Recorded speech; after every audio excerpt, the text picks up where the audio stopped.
இப்போ இது என்ன? இது கிண்ணம். இது பேர் வந்து இது வந்து கிண்ணம். இது உள்ள என்ன இருக்கு? இது வந்து கிண்ணம். கிண்ணம். இது உள்ள குழம்பு இருக்கு. இது வந்து கிண்ணம். கிண்ணம். இது உள்ள குழம்பு இருக்கு. இப்போ தொடரா எப்படி எழுதணும் அப்படின்னா,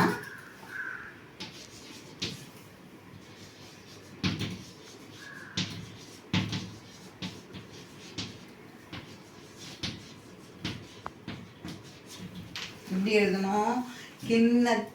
கிண்ணத்தில் குழம்பு அப்படின்னு நம்ம தொடரா எழுதணும். வாசிக்கலாமா? கி என் ந இத் தீ இல் கிண்ணத்தில் குழம்பு.